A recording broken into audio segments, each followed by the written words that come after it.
I had my phone and it said it was waiting for like 3 hours.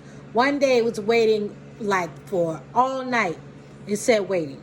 And all of a sudden, it said my video was processed, but it also had that it was waiting.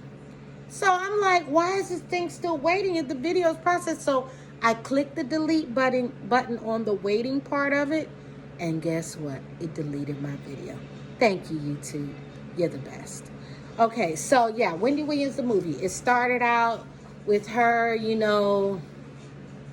saying, "Look, if y'all gonna be talking about me, honey, I'm gonna give y'all the raw. I'm gonna give y'all the real. I'm gonna tell it all, honey. And nobody can dish it like I can dish it, because Wendy is the queen of talk. Okay." So she was like, you know what? I'm just gonna go ahead and spill my own tea. And Wendy spilled her own tea. Okay, Wendy gave it all. She really took me there. There were moments I was crying. There were moments that I was like happy for. There were moments where I couldn't stand Wendy. There were just a lot of moments. I went through ups and downs. I felt like I was watching. I felt like I was in the middle of a therapy session watching this movie. But anyway, opened up.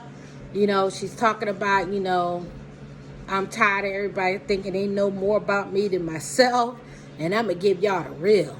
And so she talks about, she kind of opens up. She's, playing the music and everything. And, she shows that, music is like it's like her panacea. It's like what makes her come alive, And she talked about, trying to get on with these different stations, and where it all came from, to always the drive to always outperform, outshine everybody. It kind of started from her youth. She took us on this scene when she was like an 11-year-old girl, and I might have got something out of sequence there, because I did say I had a few cocktails, so bear with me. But anyway, when she was, showing a child sign, right? The child scene. She was like 11 years old, and she was like, she said she was 11, and she wore a size 11, okay? And, she went to this birthday party.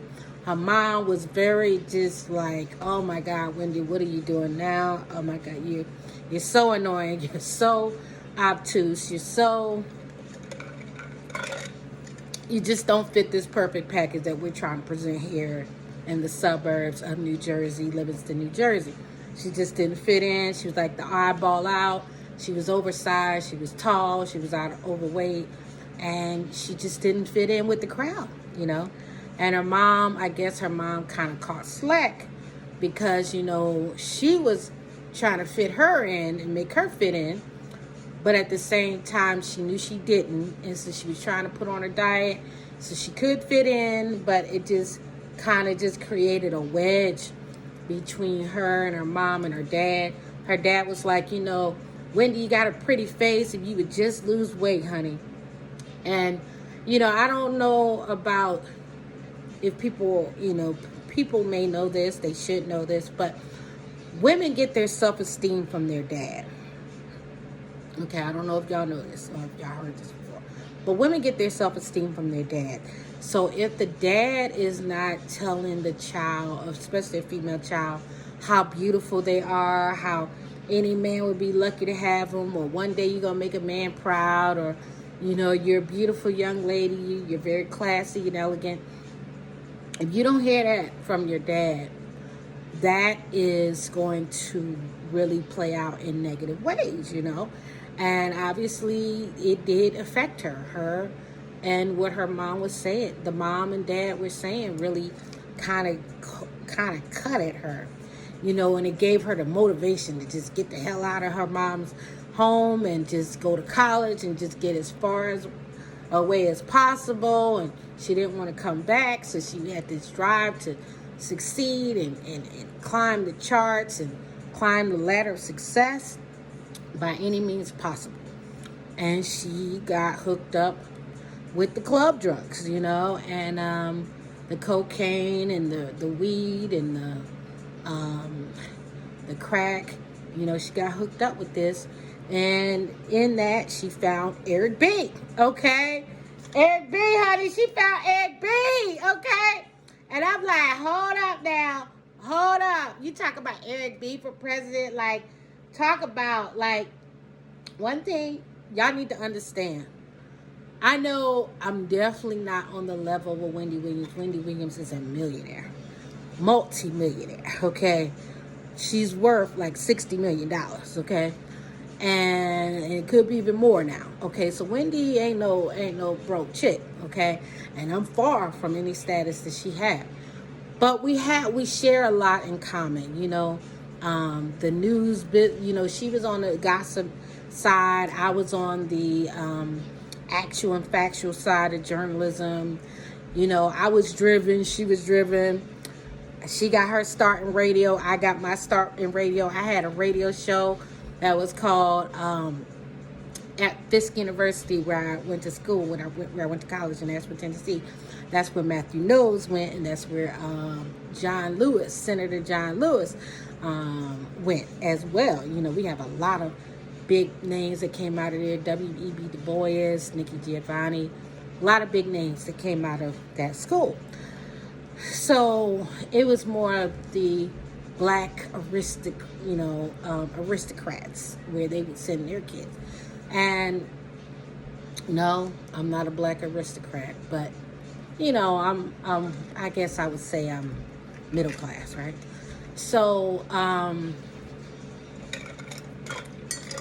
low middle class, just so we're clear, okay? But we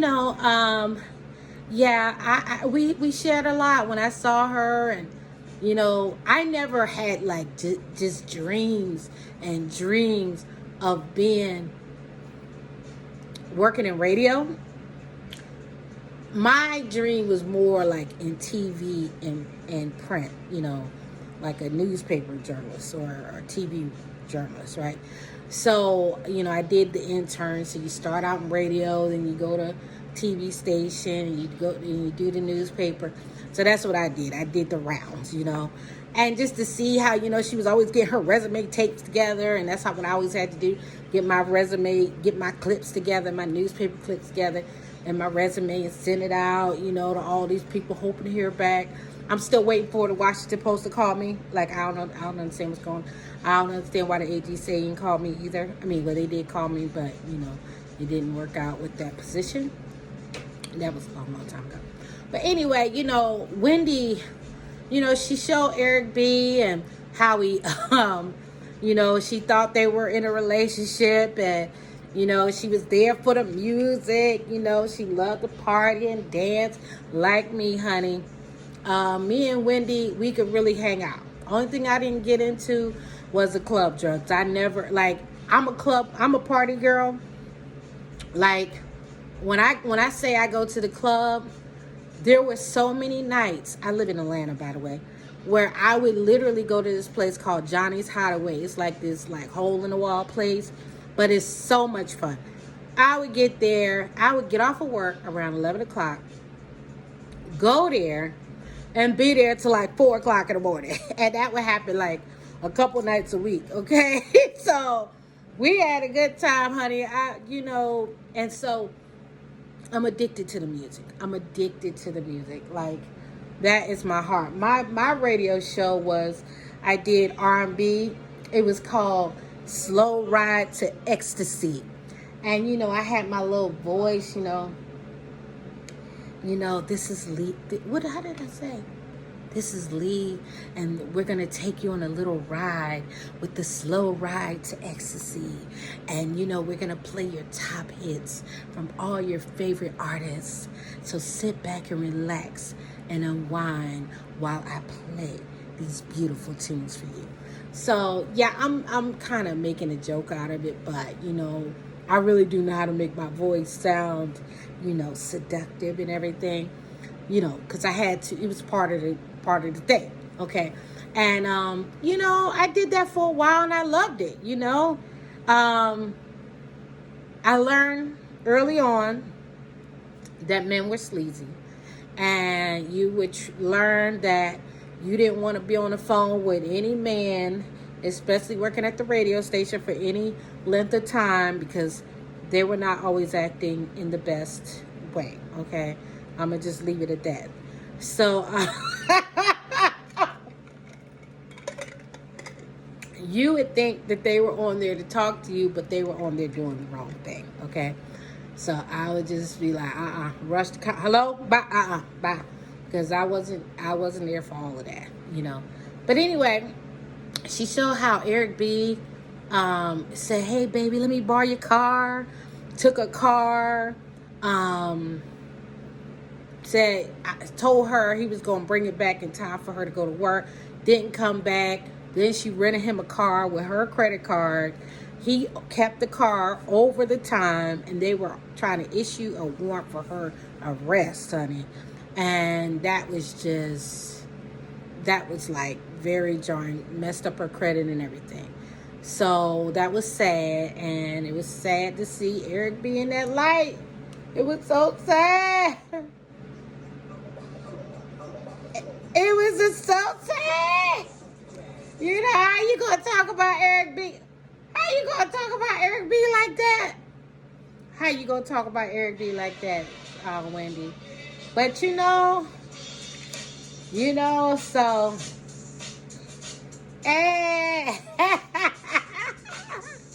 I'm talking about, when you talk about the 80s and 90s music, that's like where I live, honey. That's my era. That's the music I grew up with. Eric B, Rakim, Big Daddy Kane, let's see, Run DMC, the Fat Boys, Craig Mack, Puff Daddy, Mace, Nas, Notorious B.I.G., Lil' Kim, Foxy Brown, Faith Evans, that whole genre. Mary J. Blige, that's like my ish, okay? And so knowing that, Wendy was very influential in that era, that gave me a lot of, gave me a different side. I knew Wendy had a radio background, but I guess I didn't really know her back then. I just knew of her about how messy she was and how people was always threatening to beat her up. I think they were saying that somebody came up there to beat her up. I think they were trying to say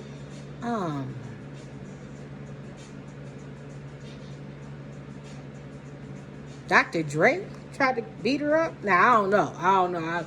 I might be making it up, so I'll just say allegedly. But some big name celebrity. I'm drawing blanks right now. But yeah, so yeah, she Eric B messed up her credit and broke her heart, honey. And then she realized she was just a booty call. Okay. Now I have been around celebrities, quite a few. But I never really, I kind of learned early on kind of what men was about, what they were about. And I never, I just kind of kept an arm's distance from that type of scene as far as, letting people take advantage of you. But even with all that, I wasn't left unscathed. Okay, I had my little run-ins with the regular dudes with no fame, no fortune, no nothing, no name. I had my little run-ins. So when I saw that, she had that little run-in with Ricky Tony, how she was date raped, I was thinking to myself, oh my God, Wendy, if that's date rape, then I've been date raped a few times, okay? Basically when people kind of get too fresh with you and then you're trying to say, hey, no. And, and they like, oh, come on, and I feel like I've been in that same situation that Wendy was in. And it kind of, you know, it kind of made me wiser, but I just know that you kind of need to do a lot of research on people before you even get to that point. You got to get to really know a person. Okay, so when I see stuff on these, hey, like Craigslist, miss interactions and all that, I can't get into none of that because that is a trip. So then she now I might be out of order because, like I said, I had a few cocktails and I'm thinking about making me another one. But anyway, she had that situation with Ricky Tony, and then later on she met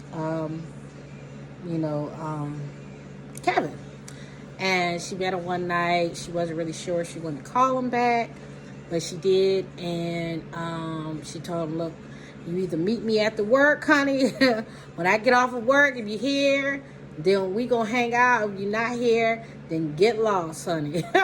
Wendy had nothing. If she had nothing else, that girl had balls. She had kahunas. She had balls. She had, definite attitude. She definitely knew what she wanted in life, her whole life. And, she was just like, hey, if you show up, you show up. You don't, you don't, And, now, I've never been that bold when it came to dating, but I can understand where she was coming from. Like, boy, don't waste my time. Look, either you're here, you're not. If you ain't here, you missed it. I'm not going to keep chasing you. So anyway, she knew from the moment she met him that she really liked him. She just loved his essence. She loved that, he had that rough exterior, which she loved. She loved the fact that, she knew that that rough exterior was just a facade. And she got to know the real Kevin Hunter.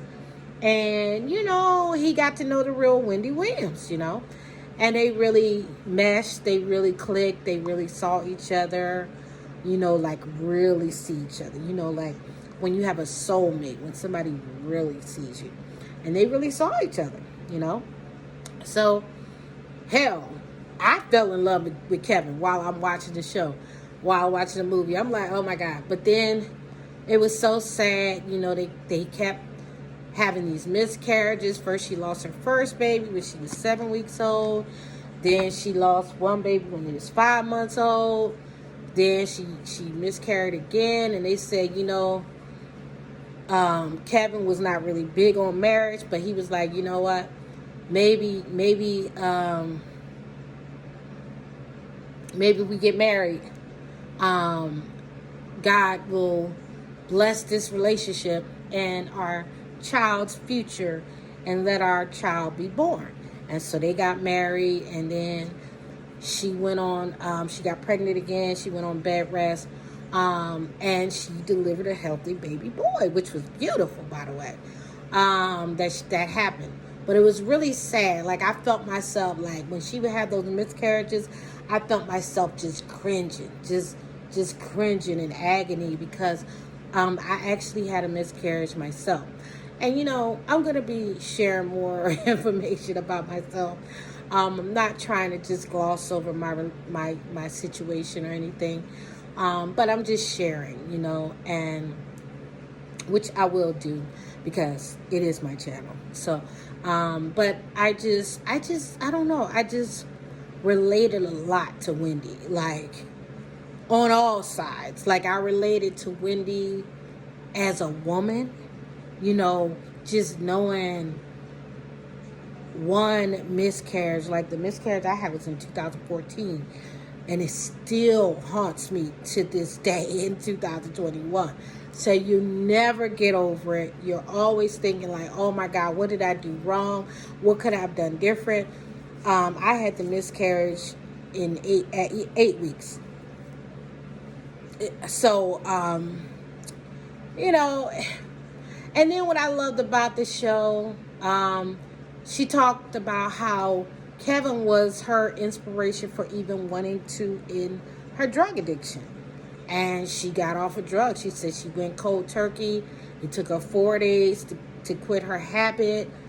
She had motivation. You know, she had her husband or the love of her life as motivation. He never pushed her, which was probably good, because anytime a person tries to push you to do one thing, say, for example, push you to lose weight, push you to get off of drugs or something like that, you're going to, 9 times out of 10, you're going to go and hide and still do the same thing, you know.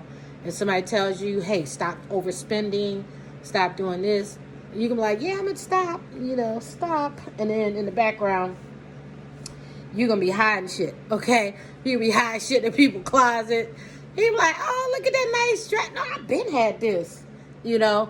So, yeah, I thought that was really beautiful to see that Kevin was the inspiration behind her losing her weight, you know, and, I mean, not losing weight, getting off of drugs. That was powerful.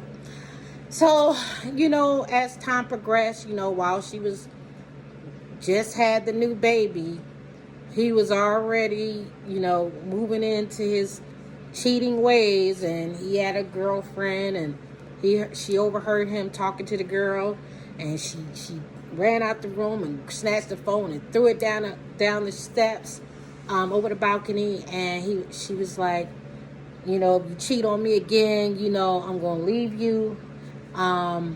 He was like, I just needed somebody. We ain't had sex in a year, you know. And it was like, wow, sex for a year. And then if you think about all the other miscarriages you had, so she probably was thinking, oh, I don't want to have sex.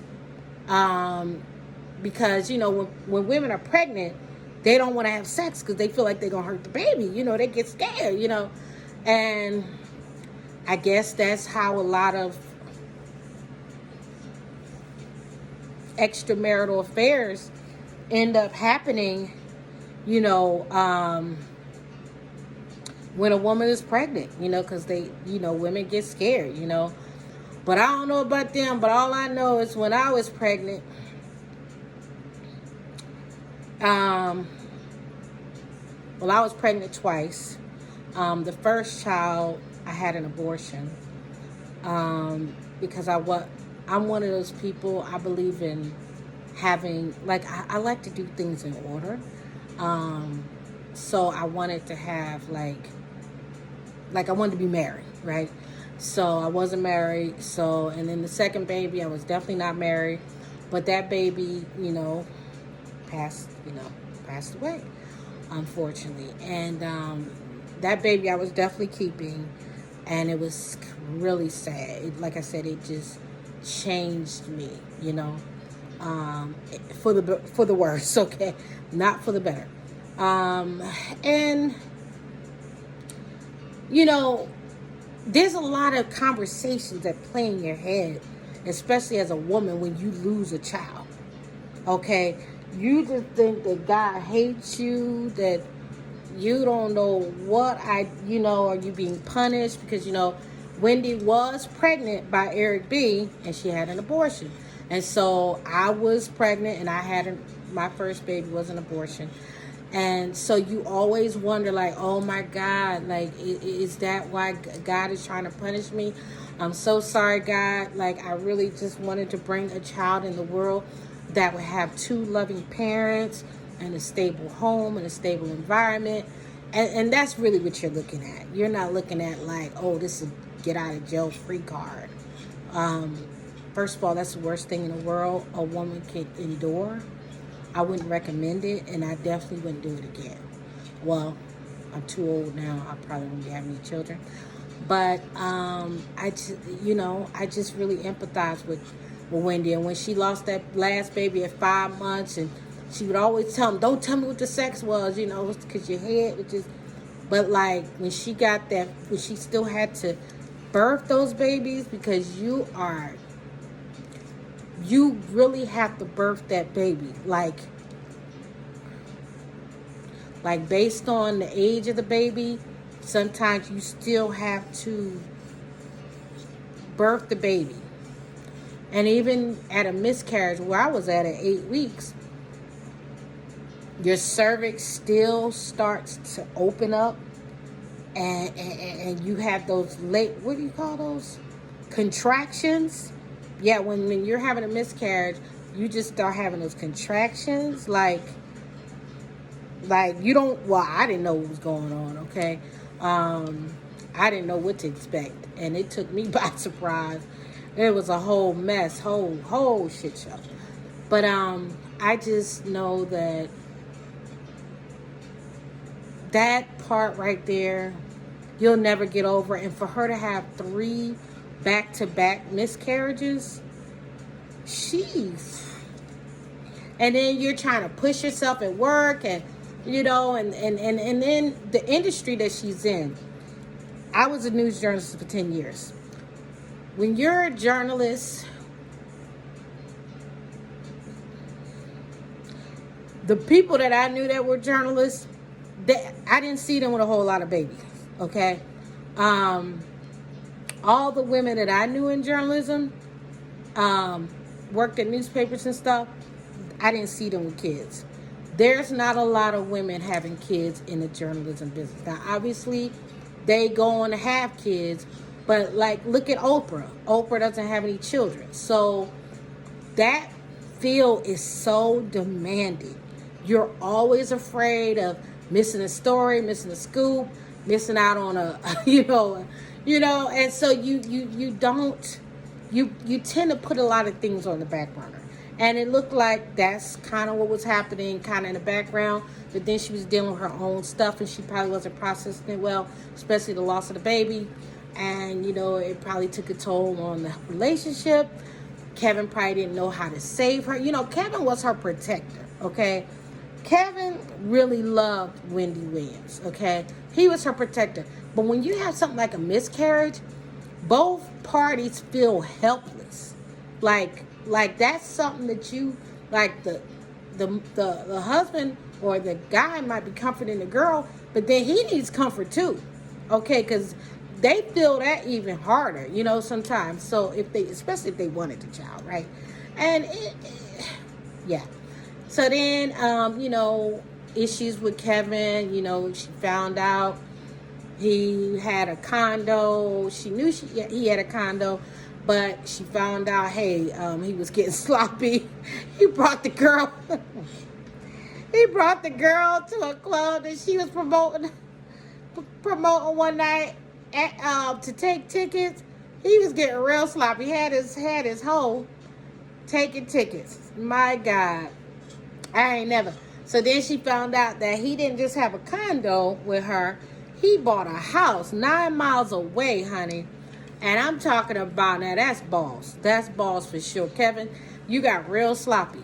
All I know is that you got to be real stupid to mess up a golden ticket like Wendy Williams, Kevin. Kevin, you got to be the dumbest person alive to leave a salmon croquette to leave a T-bone steak for a salmon croquette. You got to be the dumbest person alive. However, I will say this. Kevin,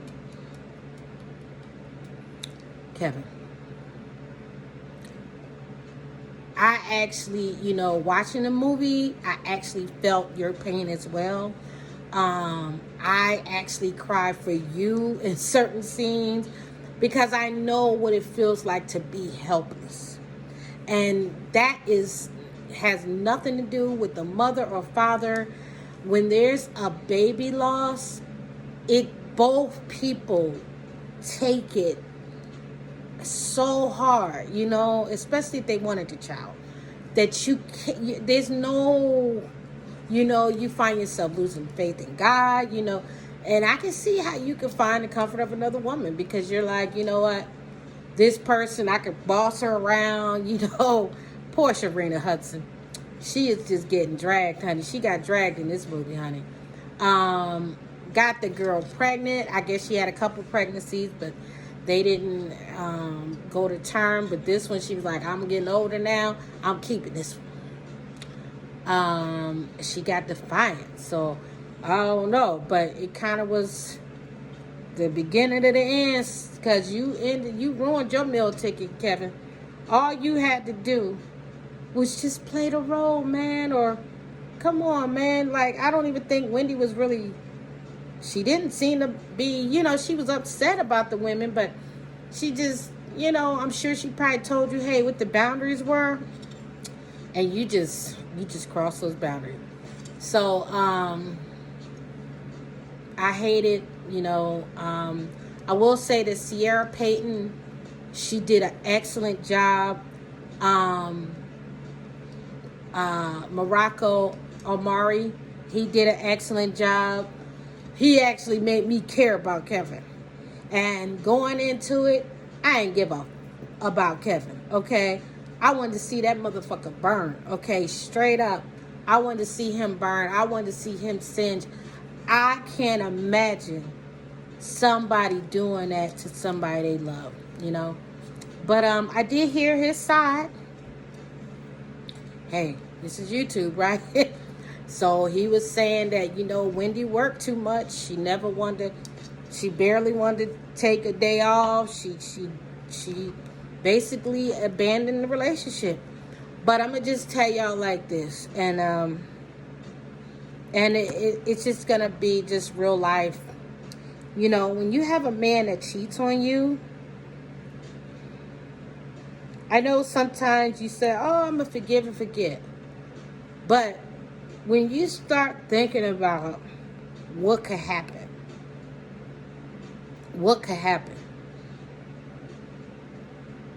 from risky behavior like that, AIDS, herpes, syphilis, gonorrhea, chlamydia.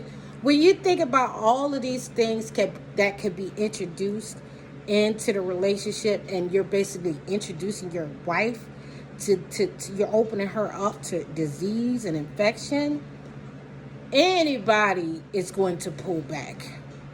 I mean, Kevin, you got a lot of nerve, because think about it. If you found out Wendy had an affair with somebody, you will pull back, okay? So I don't want to hear nothing, okay? It's the same way, men always say, oh, well, men gonna do what a man gotta do and all this, but y'all don't want, if you find out your wife cheated, y'all not trying to go after nobody, after that. Or y'all pretend, but then y'all get somebody else. I mean, look at Will Smith and Jada Pinkett. When Jada Pinkett told her, look, I was with somebody else, when Will Smith was like, I'm gonna get you back. Okay, that's how it is. And he gonna get her back. But he ain't gonna get her back in the way she think though. But it's just how it is, man. Y'all always want to say, oh, men will be men, but I guess I'm like Wendy, where I have old-fashioned views, and I believe that husband and wife, that's it. It ain't gonna be no side chicks and this one on Friday and Saturday and this one when you get pregnant. I'm not into all of that, because I actually had a brother that died of AIDS. So I'm not, look, hey. And Wendy was in that era when AIDS was really like taking people out, and so she can't play dumb when she's not dumb. You know what I'm saying? She knows what can happen, and so probably Wendy buried herself into her work, but that could have been because you was out there doing whatever. You was out there doing you, boo. So she ain't gonna want to stay with you she not gonna want to lay with you like Adam laid with Eve, No, because you could be bringing her something. You probably gave her something. You probably gave her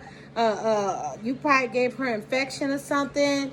And then she probably started worrying like, oh God, what's next? You know what I'm saying? So y'all need to pay attention, man. Y'all think it's a joke. Y'all think it's a game.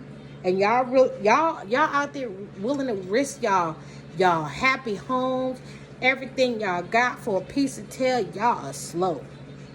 Y'all slow. But I'm just gonna say Morocco. I really feel like you did a fabulous job. I never watched any shows with Morocco in it. I never watched any shows with Sierra Payton. There were times, well, I'm going to say most of the show, where I really felt that I was watching Wendy Williams and Kevin on the screen.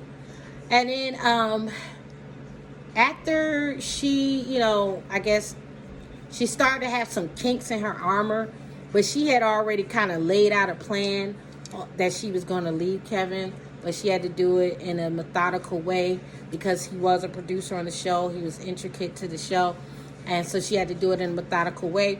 Also, she wanted to protect her child, and that's understandable, Sierra, I feel like you did an excellent job. The only thing I didn't like was you just had this air of corniness about you that I just couldn't get with. Like, you were too Valley girl for me. You know what I'm saying? You were just too Valley girl. But, Wendy Williams gives me a little Valley girl too. But, I mean, you were giving me, like, way too much Valley girl, But, I think you did an excellent job, Out of a 5-star rating, I would give it 4.5. I took some time off, some points off, because Sierra, you gave me that air of corniness. And this is a movie in the New York, era, New Jersey, Philly. We hard. I'm from Philly. We're hard, yeah, me, you know what I'm saying? So I just feel like, but I will say that Wendy, you picked the best person. You picked the best to play Kevin and yourself. You did. I feel like they really captured your essence. They didn't let you down. They didn't make you look stupid, it ended with, she had the situation where she passed out on stage in her Halloween costume. Then they put her in a rehab facility. She was trying to get access to the blogs and everything. They took her cell phone. They took all the papers away. Like, they said it was for her own good and because of triggers. But really, Kevin was like directing traffic, okay? Because he knew that damn baby was coming, and he was trying to block her off so he wouldn't know what she was doing. Like, Kevin, media mogul like that, you really was sloppy. I really hope it's worth it, Kevin. I really hope it was worth it. Whatever you got from Sharina Hudson, I hope she was worth it. But from what I understand, allegedly, she was cheating on you too. She had somebody living with her saying it was her cousin, but it was really her boyfriend.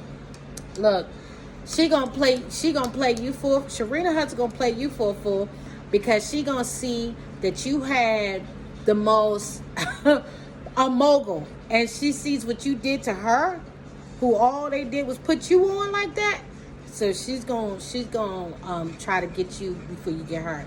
But it's still gonna be a shame because there's a baby in the picture. Poor little Journey. So sorry. Poor little Kevin Hunter Jr. He's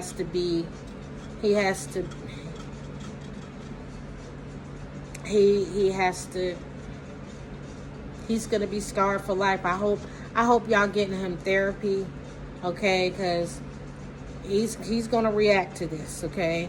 And he's not even gonna understand why.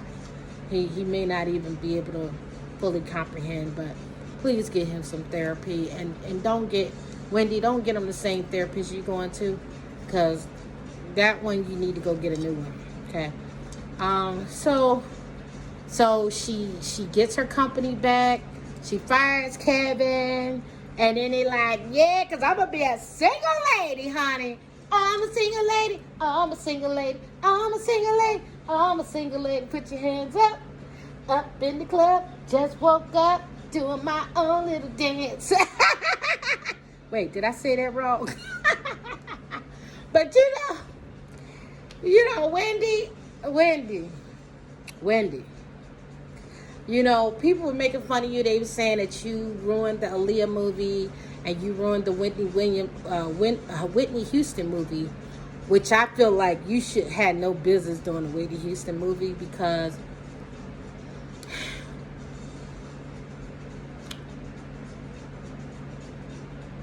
okay, when you're a journalist, you have to stay neutral, okay?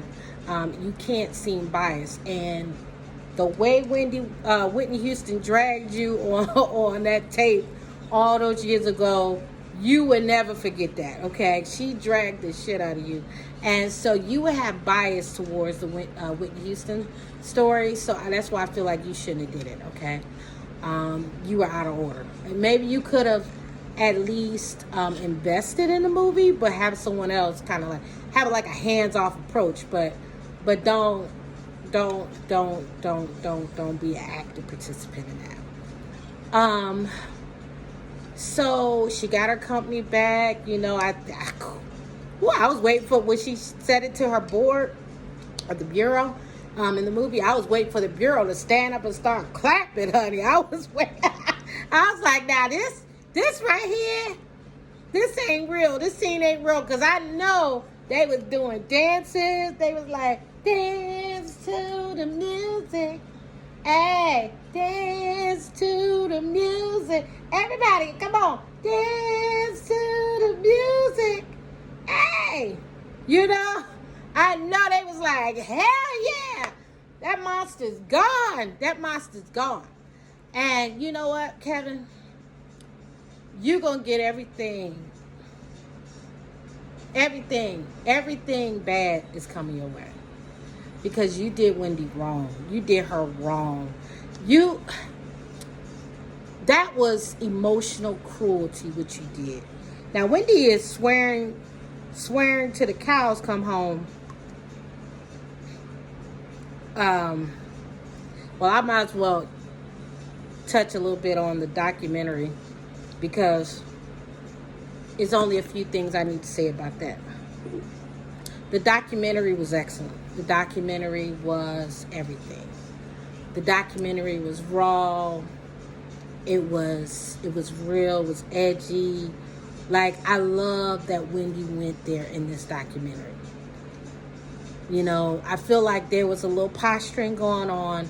I feel like there were some points that I took issue with and exception with, especially you saying that Tommy was your best friend, because then lately you've been on live, you know, arguing with him and saying he's just your brother, and that, you know, alleging or alluding to the fact that he might have a little sugar in his tank, allegedly.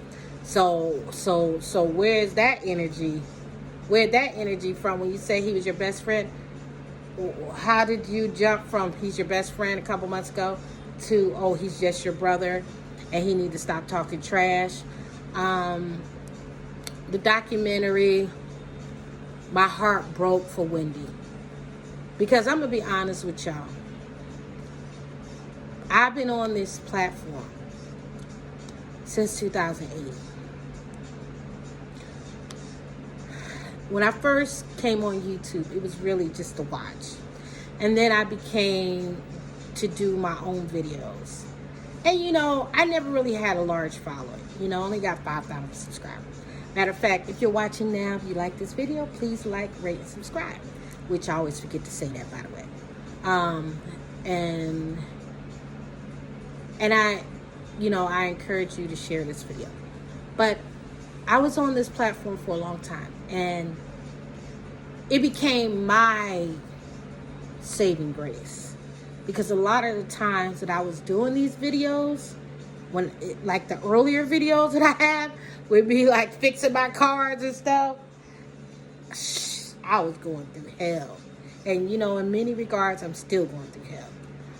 And but there would be high points and then there'd be low point.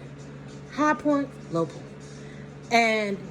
But when I had my miscarriage, I tried my best to push myself on this channel. But that's where I pushed myself just a little bit. But after that, that's when my videos kind of dropped off. If you pay attention to the timestamps on my video. Because it's hard to project happiness, positivity, this exuberance when you don't really feel it. And one thing about me, I always like to keep it real. I like to keep it authentic. And also, I never like to project negativity. So I never wanted to come on here and be like, y'all, I'm doing bad. I never wanted to say that, but I was doing bad, for a long time. And so when I say Kevin was a monster for taking her through all that shit with that girl and the pregnancy and everything, knowing that was her one thing that she struggled with the most. She's been able to overcome her self-esteem issue, her body image, her success. She overcame her struggles in her early years with her career. She achieved a massive success. And the one thing that was like the most hurtful thing that she ever endured was the loss of her child, trying to bring your child into the world, and you go lay up with a tramp. You are trash, honey. You are trash. Now, you are lower than low. And you gotta expect some karma. Come on now. You gotta expect some karma. Now, I just hate it because Kevin, your son, I hated that little Kevin has to see all of this. I hate that there was so much collateral damage. I believe her mom might have passed away worrying about Wendy and worried about her well-being and everything with her. They couldn't have those moments because of coronavirus. But just thinking with kind of the last couple years that Wendy has been in, and I'm sure her mother was worried about her before she took her final breath. And that mirrors my situation too. My mother took her final breath in 2008, and I was not in a good place, And so I always hate that the last moment with my mother was not a good moment. We actually argued on the phone the night before she had a stroke. So, and she, she said some things to me that, really hurt me, and I can never get that time back. I knew my mother was sick, but I didn't, nobody expects on a stroke, and because the thing that my mother was sick with, that wasn't the thing that took her life, and I definitely didn't mean to laugh there, but I'm just saying, sometimes you get there, oh, this person has diabetes and diabetes is going to kill them, but no, that's not what killed my mother. The stroke killed her. So and I had to be the one to take her off life support. So look, just knowing that she was going through hell for how many 30 years that she was talking about, and knowing, she always felt like out of place, unloved, unwanted, in the way, too loud. When that's the message that's playing over and over in your head, and then you meet somebody like Kevin who made you feel whole, and then you're trying to bring his fucking child into the world, and he goes out and sleeps with another girl, and then she has a baby girl that you couldn't have. That's just a place. So It's over between you and Wendy, okay? If you didn't know, if you were still holding out a hope, you got to know how women work, honey. There's some places, baby. Before I broke up with my ex, we probably, for good, in 2015, we probably broke up so many times and got back together, you know, and, but there's some places that you can't take us. We will get off the ride. And I got off the ride, you know, and people, I'm sure him, probably thought it was just a joke, you know, but I've been gone since 2015 and I ain't came back. So, and we were together for 10 years. So sometimes people got to know how far they could push somebody. And I believe that Wendy still has love in her heart for Kevin. She really does.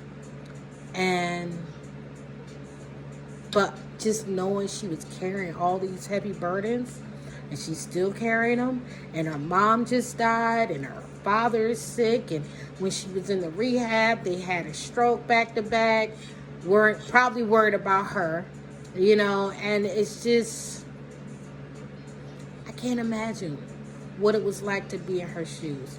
I can't imagine.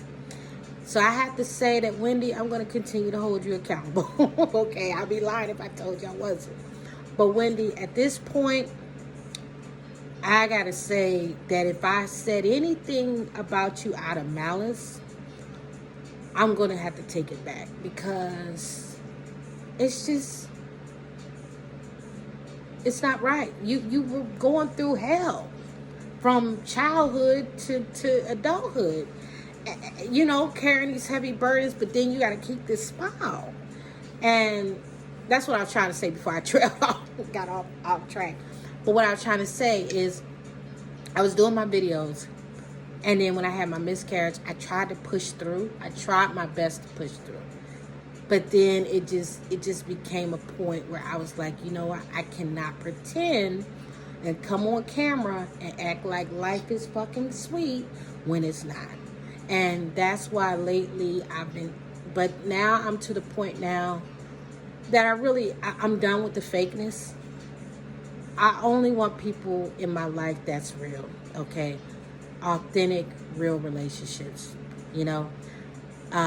So I'm talking more about my personal life and my personal struggles with anxiety and depression, because at the end of the day, it could help somebody else. It could free somebody else. And Wendy Williams gave us the best example how to, like she said, how to rise and fall and rise again. She gave us the best example of that. And I appreciate when y'all got to appreciate. A lot of people hate Wendy Williams.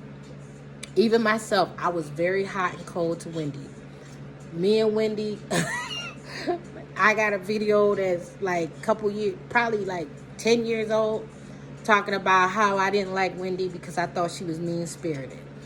Especially when she would talk about my girl Beyonce, okay? So, and I'm a big Beyonce fan, okay?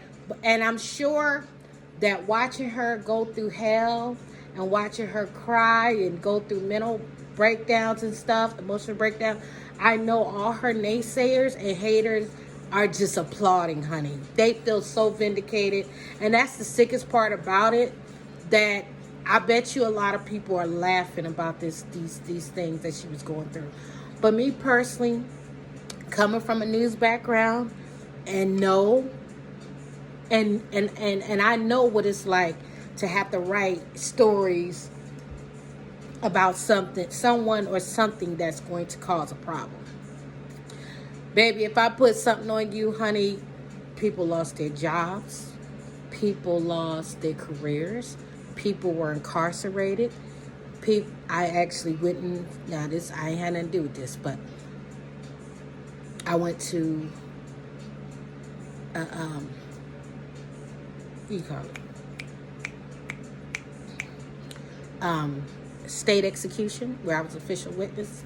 I had to do stories on people that they were less than forthcoming to others, and they're no longer on this earth because of things that I wrote. Okay? So, what I'm telling you is that when you had that job, that's a hard job, y'all. And she was making her money, okay? Now, I personally didn't appreciate it, but I didn't understand the whole thing. I didn't understand the whole terminology shock jock. Like, I never liked Howard Stern. They said she was a black Howard Stern. I always hated Howard Stern. I didn't realize what, they had a certain genre that they were fitting into. I just thought they were just mean and nasty people. I know I'm not a mean and nasty person, but I had it, bitch. If they paying me to write and work for this newspaper, then I got a job to do. And it doesn't matter whether I like you or not. I would have people call me and say, please, because, I would have to do the blotter report. Y'all know what the blotter report is. People call me and say, please don't put my name in the paper. I'm going to lose my job. And I'm so I got to put it in the paper.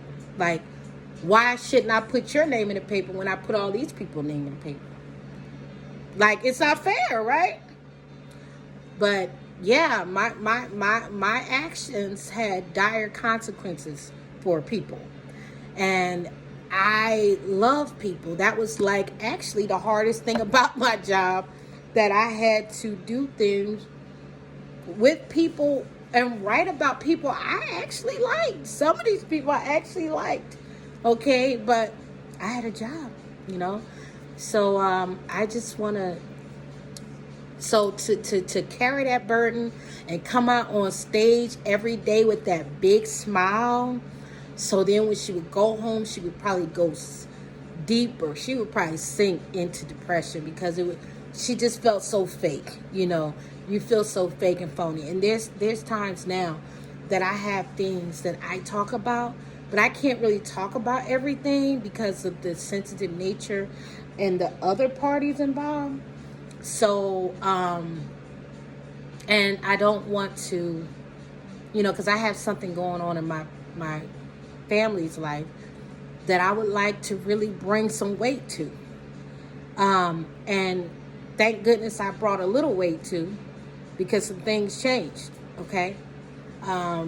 In a positive way, but I can't bring any more weight to it and any more light to it because we gotta close some books out before I can bring light to things.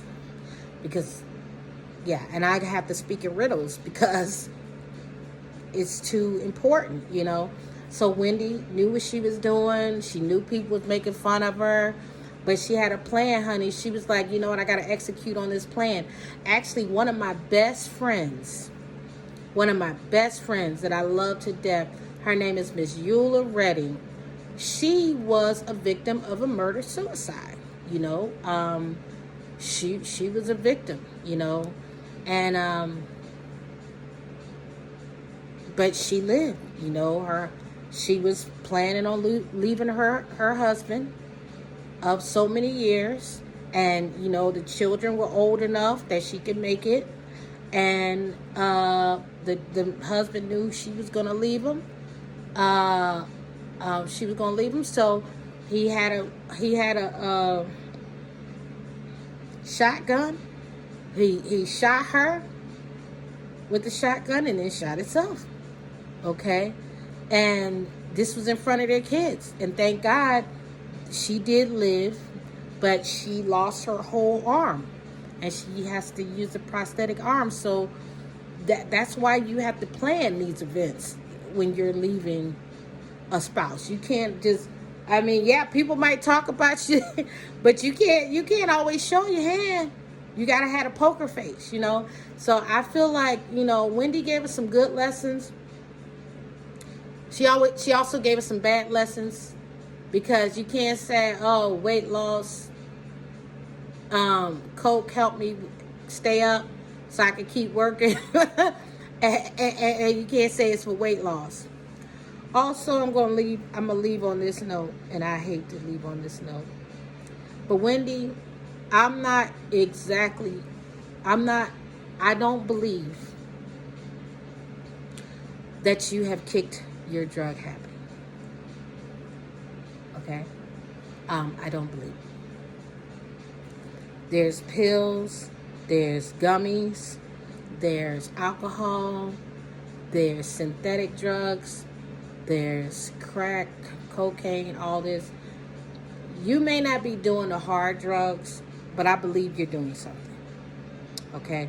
Because even in that video that you showed that you were in the bathing suit in the documentary and you were about to get in the pool and you had your little cute little short bob wig thing on, the short crop wig on. It was very cute, by the way. You seemed drunk then, okay? And there's a lot of times that you show up like that, okay? You seem drunk in that video.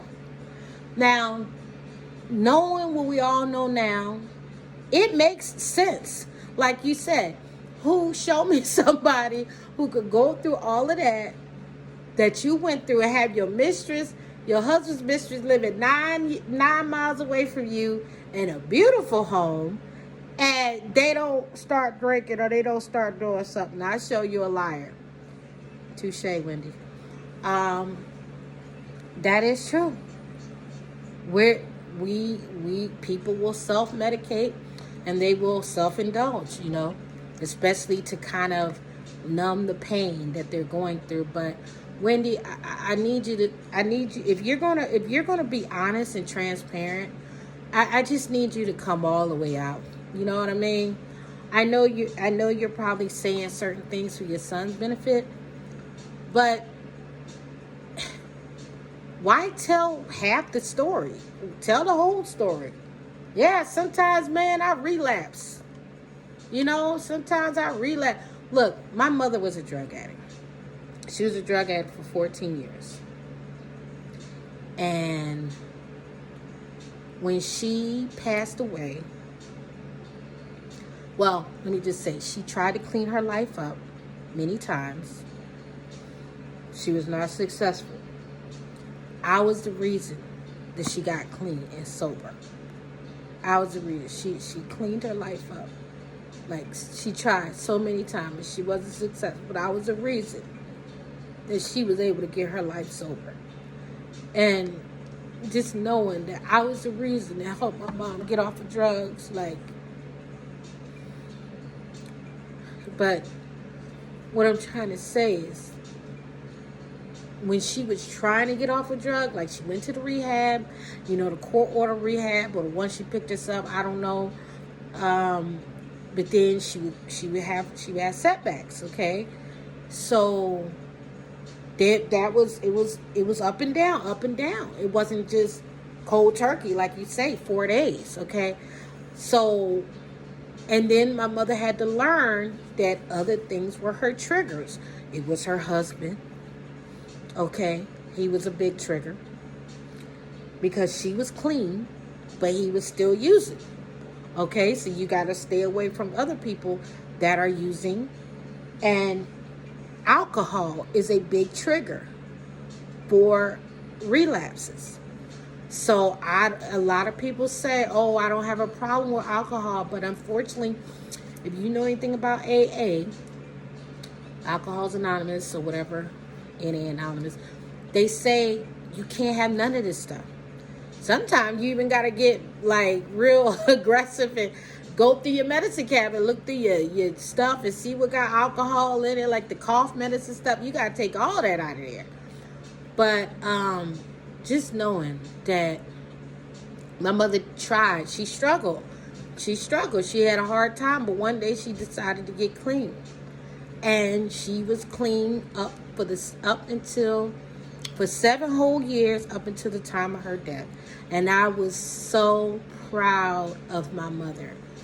If you pay attention, you hear me saying that I didn't always get along with my mother. I don't know if you paid attention or not, but I didn't always get along with my mother. That was when she was on drugs, and that's when she had that abusive husband. But when she got off, and she was clean for 7 years, and I know that I was the reason she got off because she told me that, I'd never been more prouder. She went back to school, honey. She got her GED. Then she went to college. She graduated from college. and she was going across that stage, her college degree, honey. And I was like, yeah, like I was just so like, so if you pay attention,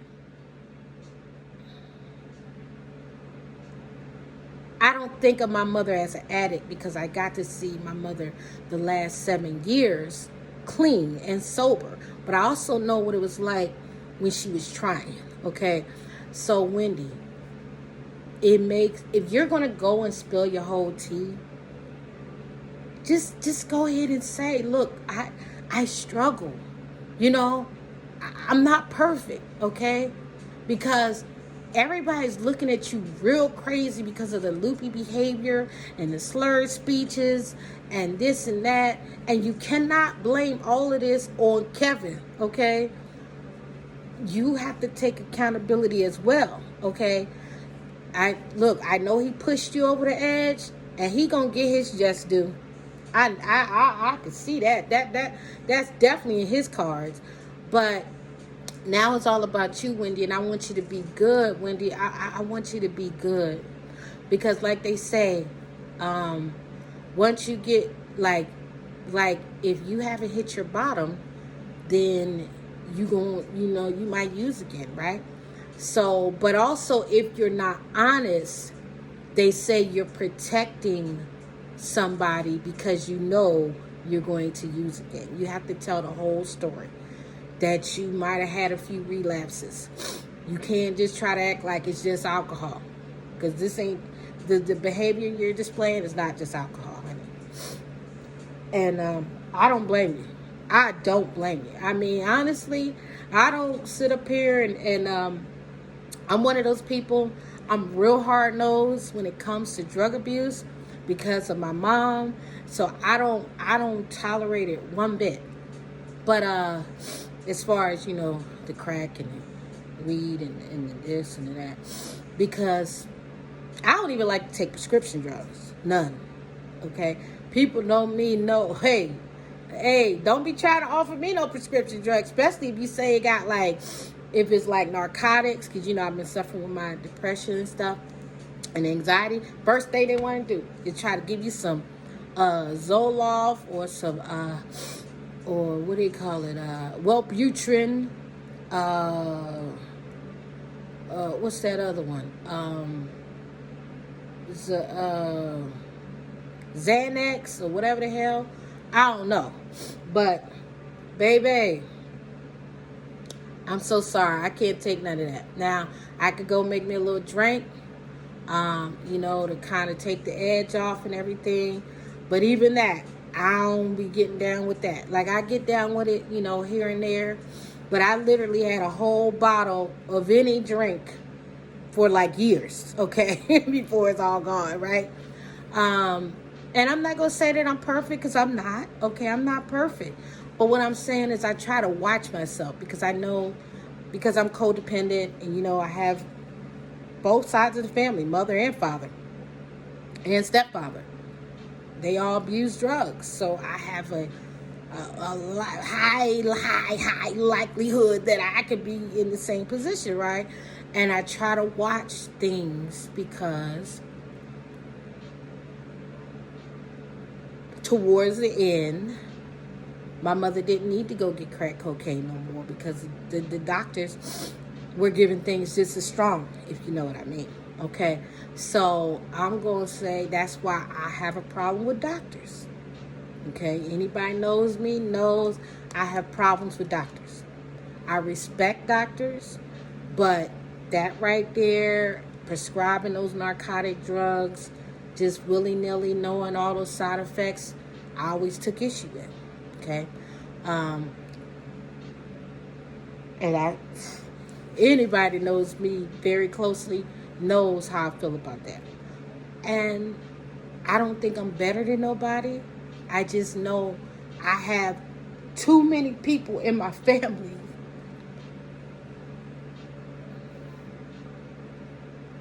that fell prey. So I had to work extra hard not to fall into any traps, because those prescription drugs do kind of lead you down a primrose path, and so does that marijuana. Okay, so but I'm not here to judge nobody, y'all. All I know is that the emotional toll and mental toll that it takes on your child, you just never. There's no way to quantify it, but it's huge. Okay, so that's why I don't know. I think I said recently, and I keep saying I think I said because, like I said when I first made this video, sometimes I record a video and it'll be all live, and then I do something stupid or won't process the video, and then I'll cancel it and it'll be really gone. Stuff like that's been happening to me. So I'll record a whole video and then next thing you know, I'll delete it by mistake. So that's why I said I think I said. But yeah, no. When I was saying, I did say, I want to say that I have been going to a therapist very consistently since July. And the more I go to this therapist, the more I know I should have been going. Okay, so Wendy,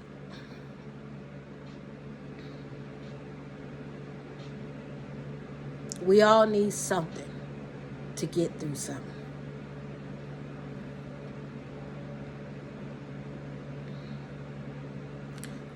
But watch it, Wendy, okay?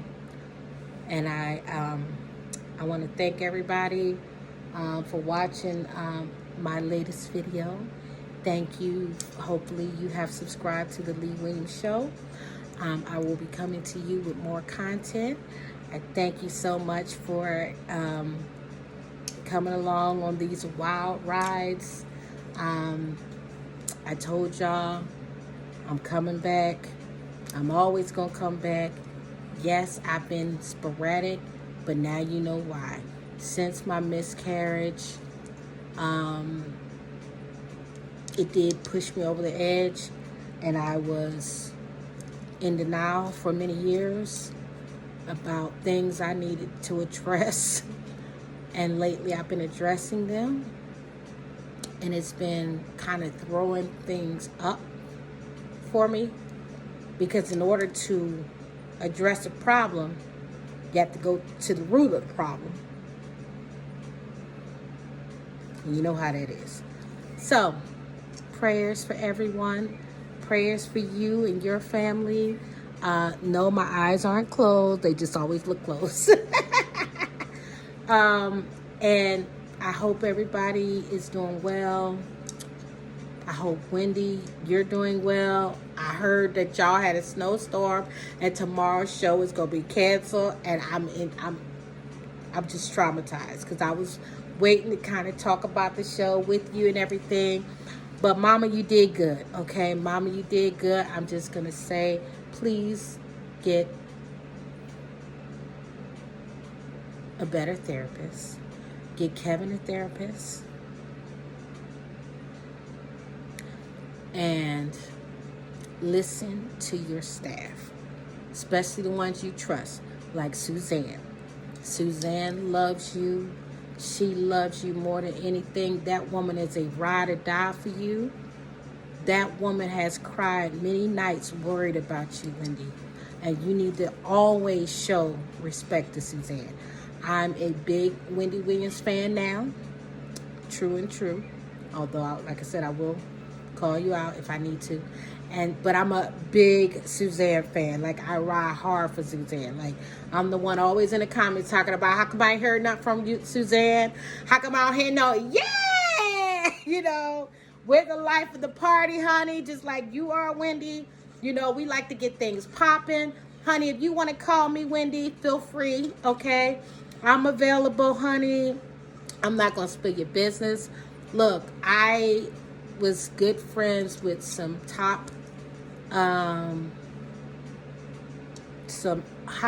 upper echelon people, and I do not spill people's tea, honey. But if you need somebody to talk to, Wendy, feel free to call me. But I'm gonna keep it real with you, Wendy. I'm not gonna placate. I'm not gonna sugarcoat. But you gonna know that you got somebody that's, looking out. But I know how hard it is, Wendy. So if you wanted to call me, honey, feel free. I wish you well. I wish you much success in your movie making history. Now you know how to do a biopic. So go ahead and copy and paste what you did for yours for the new biopics, because they going to be popping, honey. Baby, you going to be right for the big screen in a minute, honey. So, because this movie should have been on the big screen, but it's a coronavirus, so I don't know. But anyway, take care. Tell Chit Chat and My Way hi. I love kitties. Bye-bye.